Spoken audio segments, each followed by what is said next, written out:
Yang Berhormat Menteri Sarawak yang berbahagia Datuk Amar dan Jemut Laksana Kabinet Negeri Sarawak serta pasangan Menteri Kenamaan, ahli keluarga, tuan-tuan dan puan-puan yang kami hormati.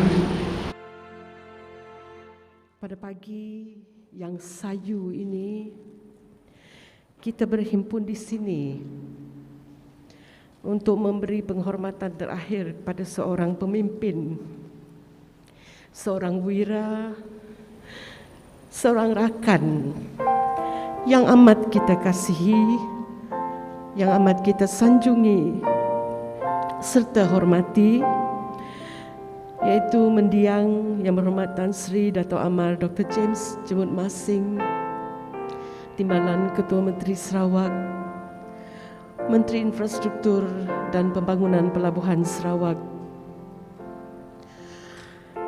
His huge contributions to the community, to the state and the nation shall always be cherished.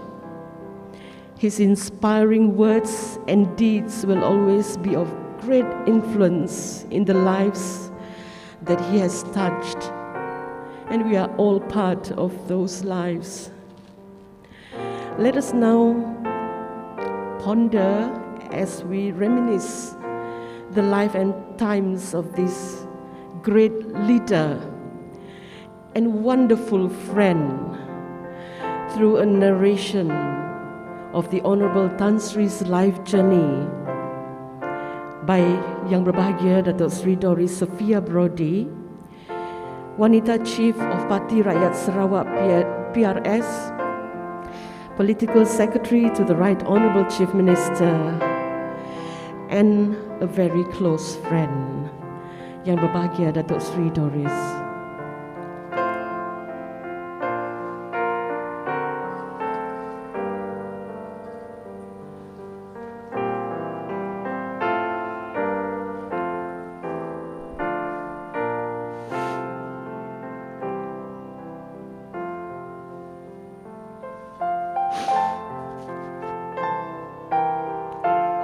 The Right Honourable Chief Minister and all distinguished guests, dignitaries, ladies and gentlemen, a very blessed morning to all. This morning we congregate here to pay tribute to a man that have lived his life to the fullest. A journey that he had accomplished meaningfully, and that privileged person none other than Tan Sri Datuk Amar Dr. James Jemut Masing. I take this moment to reflect on his beautiful journey in life.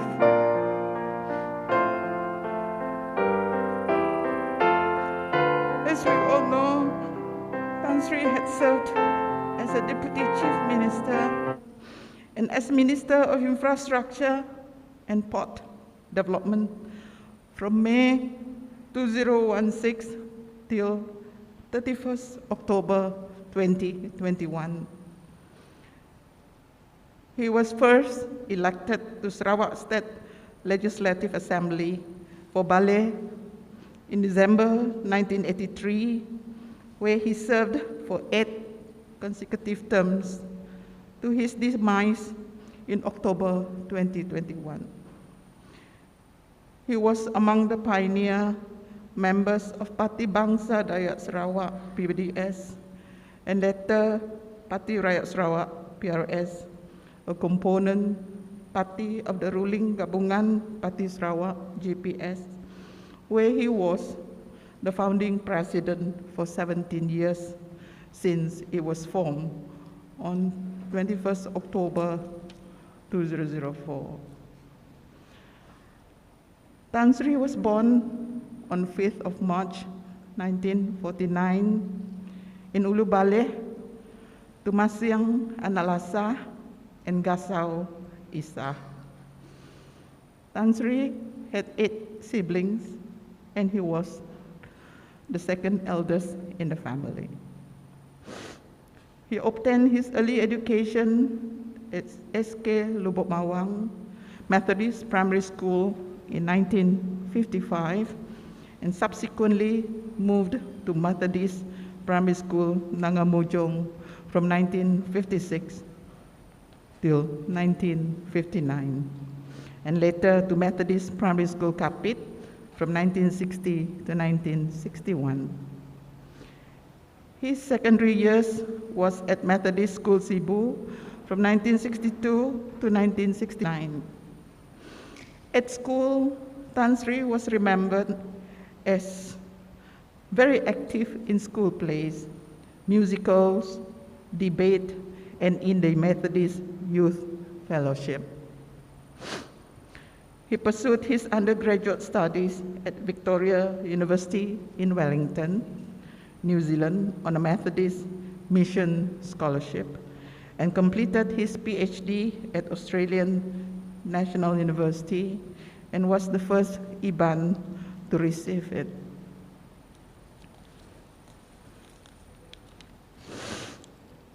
After he graduated, Tan Sri was a temporary teacher at Methodist Secondary School, Kapit, from 1970 to 1972.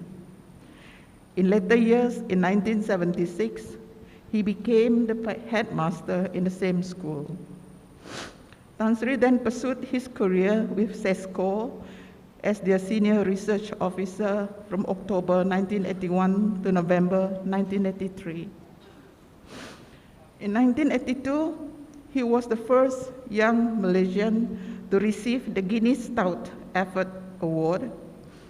In September 1998, Tan Sri received the Panglima Negara Bintang Sarawak and was conferred the title Datuk Sri. In June 2011, he received the Panglima Setia Mahkota from the federal government of Malaysia and was conferred the title Tan Sri. In 2013, he was conferred the State Award, the Datuk Amar Bintang Kenyalang. And his collection of books are aplenty. He also loved watching action movies, played golf, going on hikes, and he enjoyed hunting and fishing too. He had interest in writing, taking walks, farming, and he loves animals. He took great interest in birds, and those who knows him know he often made escapade to Sunny Hill for his favorite ice cream. Tan Sri is survived by his beloved wife, Puan Sri Datuk Corin, and their 5 children, Anna Sulan Masing, Rachel Lian Masing, Karen Julan Masing, Ashley Layo Masing, and Emma Maria Masing. I'd like to end by quoting our late Tan Sri's famous quote, which is, "I am just a small fish from the Baleh River. Why would a big fisherman come and fish for me?" Unquote. This quote had a very deep meaning, but I like to interpret it to mean that despite his humble roots from far deep in the rural Baleh, yet he, Tan Sri Datuk Amar Dr. James Jemut Masing, had shined like a precious gem that cannot go unnoticed, not only in Sarawak, but throughout the nation. His positive aura, his positive charisma, and his humble leadership style had made him a true blue statesman, especially the last 38 years of his life till his demise on 31st October 2021. Thank you.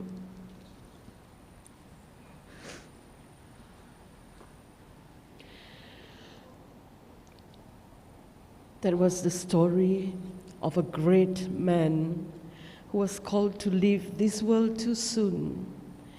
And as we continue to honor the life of the well-loved Honorable Tan Sri, let us all be touched by this special video presentation as we bid Honorable Tan Sri farewell.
A great soul serves everyone all the time.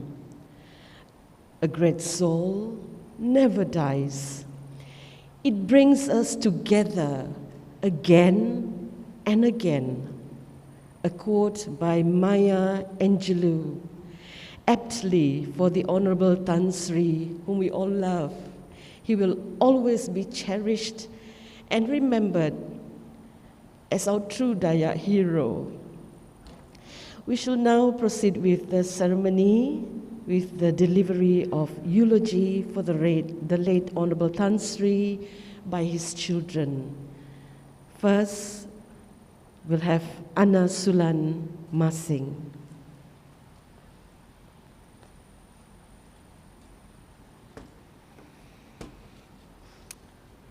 Thank you, everybody, for coming this morning and sharing this moment with us. It is with the great honor that we, all five of us, get to share with you some stories and thoughts about our father.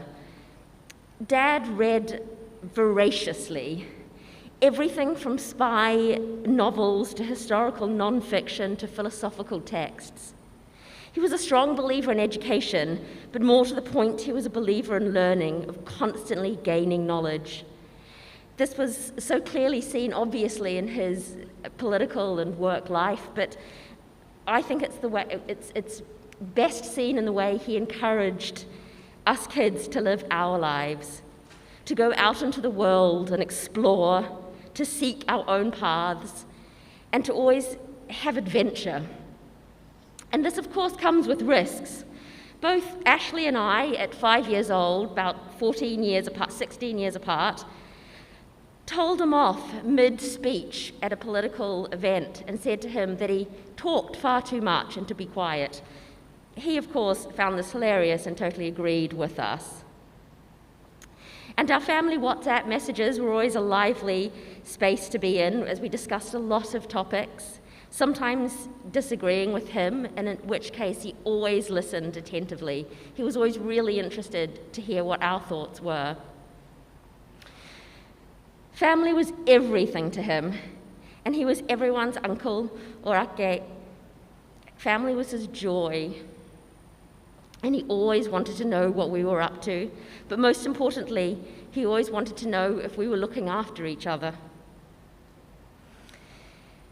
To me, this was always about how he looked to the future, and he was always seeing things with such positivity and having a great vision, even in the smallest moments.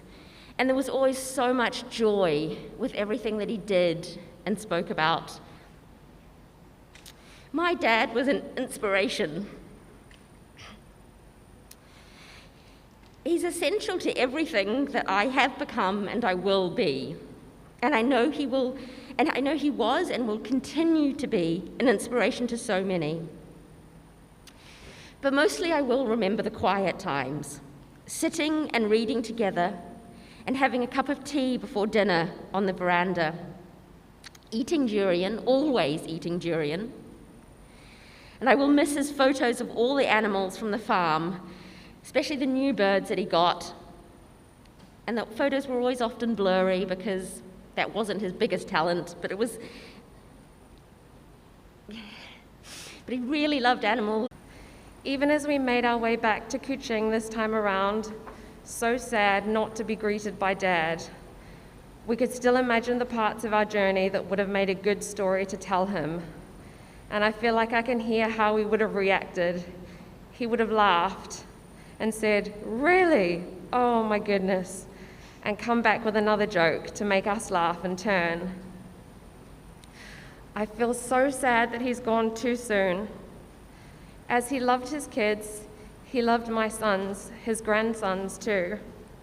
I remember when Nico was a baby and Dad would take him on little walks to keep him occupied while we ate out for dinner. A doting grandfather, never too busy for ake duties. There are memories burned in my head of him walking through the trees at his beloved farm, showing Nico and Sammy the rubber trees, the pond, the animals. It is amazing what memories they still hold from the time they spent with him. I wish so much that there could have been more. Dad was someone I think we all aspired to be. His life, an incredible story of persistence, determinism, intellect. He instilled in us the power of an education. He made us all promise to take care of each other. He showed us work ethic and commitment like no other. He taught us to love books. I'm sure, like all dads, he had his own dreams about what we would do with our lives, but he never made us feel that we were doing anything other than making him proud. I can see him now in his happy moments, in the comfort of home or at the farm with his family around him. I can hear his voice, his breathing. The image of him is so strong, and I don't want it to fade. We love to laugh about Dad and with Dad, and I want to continue to do that because he would hate to see us sad. He would be so happy that all us kids are back here together and here to be with Inda Karen, to look after each other. And for the rest of our lives, without Dad, I want to remember him with a smile and a laugh and a joke. We love you so much, Dad. We miss you too much. Be safe, be in peace, and watch over us all. As you looked after all of us so well in life, we are counting on you to look after us still.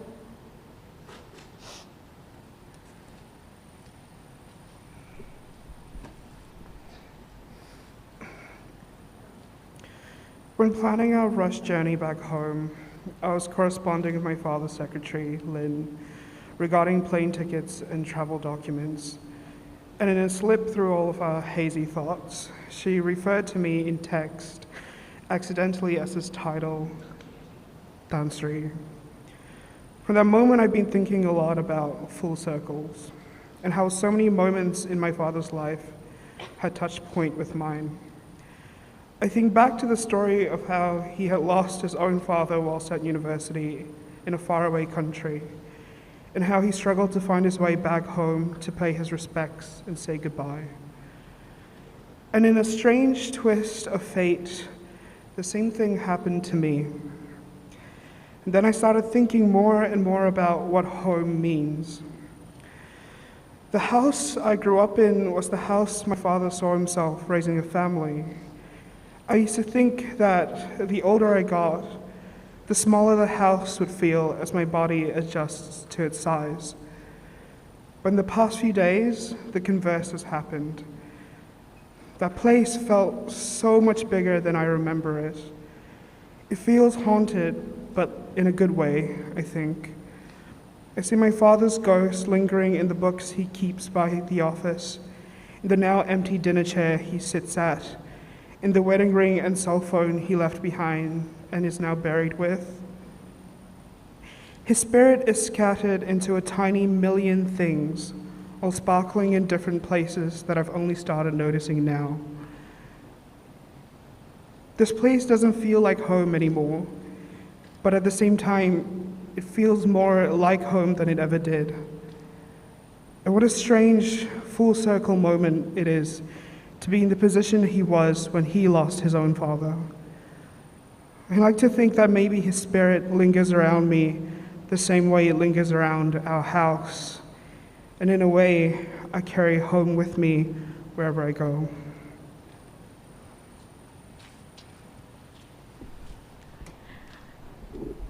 It is the small things that I will miss. The way I would call for him when it was dinner time, the silence we shared at the farm whilst we drank coffee, the cheesy action movies that I'll put on for him, which he always fell asleep to, or the way he came to mine when I watched an interesting documentary or picked up a good book. I miss his smile and his scratched up glasses he would always complain about but still wear because he couldn't find the other pair. The looks he would give us from afar that I pretend I don't notice as to not embarrass him. I remember his laughter and the shake of his head when my jokes went a little too far from his comfort. But the one phrase I will remember the most is, "I love you, kids." He was a man worthy of praise and a man humble enough to shyly deny them.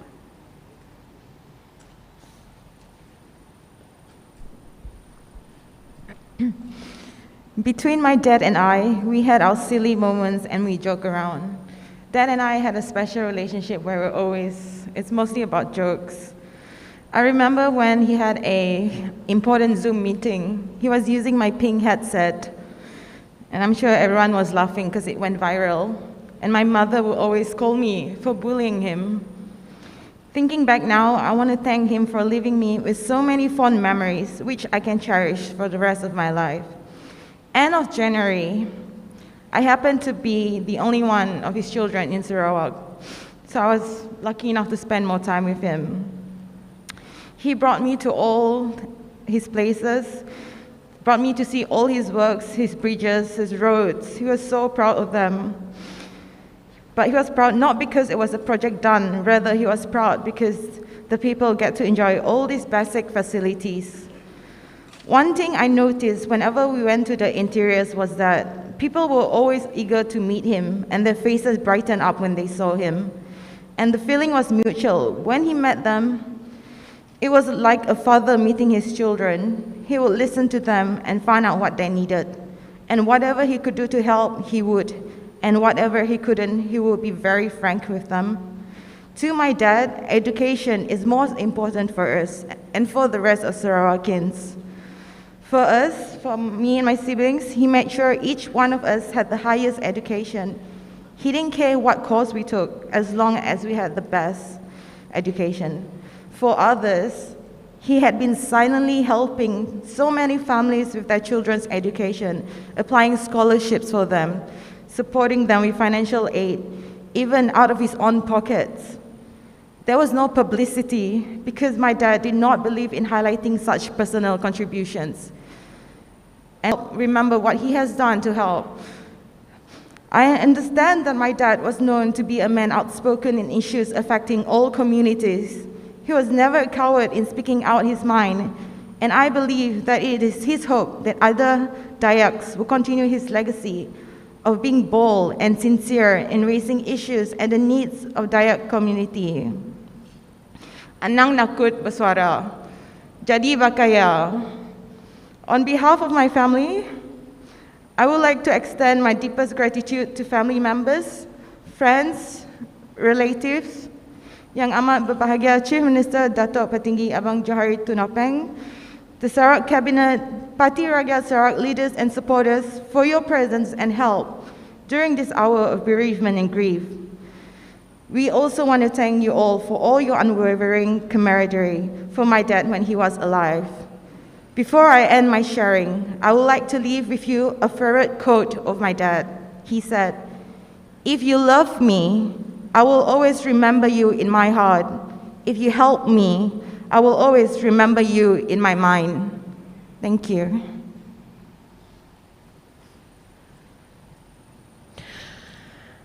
The late Honorable Tan Sri, in the words of his children on behalf of the family, that was Anna Sulan, Rachel Lian, Ashley Layo, Emma Maria, and Karen Julan. But really, words can never be enough to relate how much this great man means to each of us who are blessed enough to know him. Tuan-tuan dan puan-puan, seterusnya Yang Amat Berhormat Ketua Menteri serta barisan Kabinet Negeri Sarawak, Div-Div Kenamaan, tuan-tuan dan puan,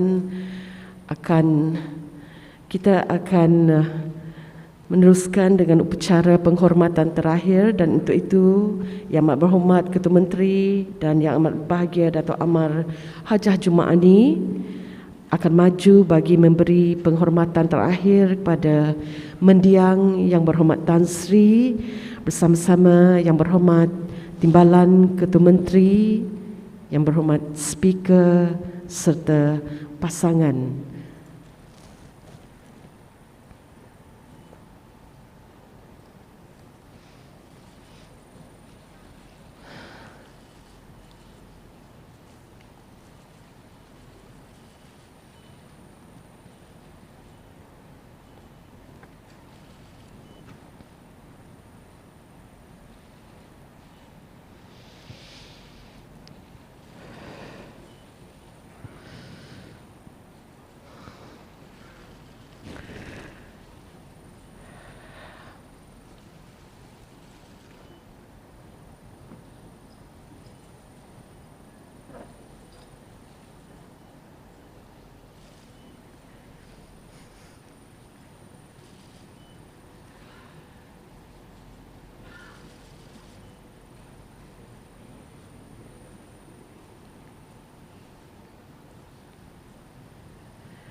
Upacara penghormatan terakhir pada mendiang Yang Berhormat Tan Sri Datuk Amar Dr. James Jemut Masing akan diteruskan bermula dengan barisan Kabinet Negeri serta pasangan.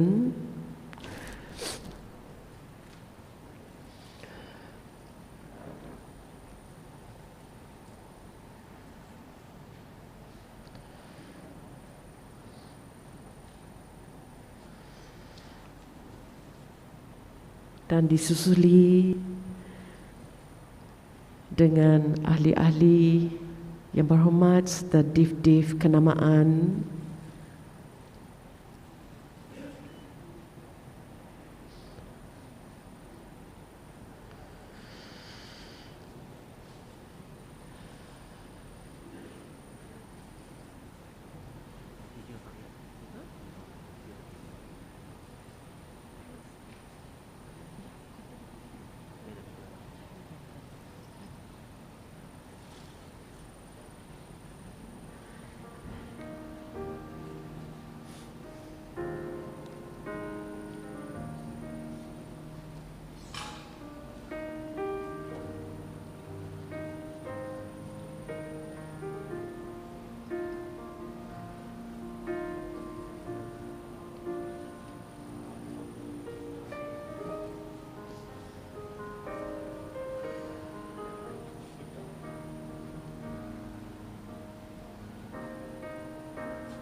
untuk pengetahuan upacara penghormatan terakhir kepada mendiang Yang Berhormat Tan Sri akan diteruskan buat div-div kenamaan dan disusuli nanti oleh ahli keluarga, rakan-rakan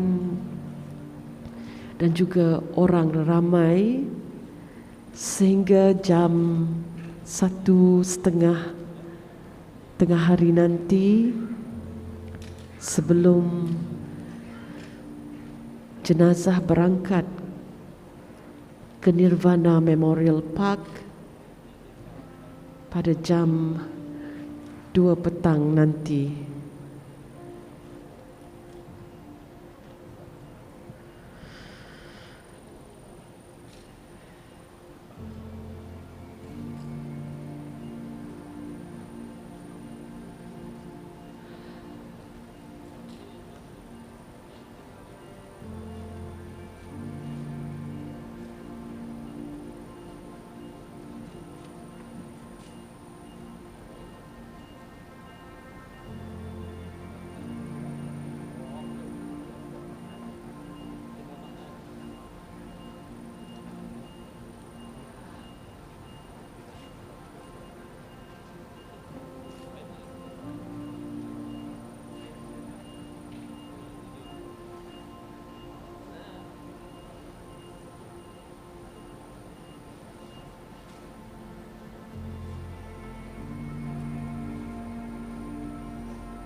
Valdir.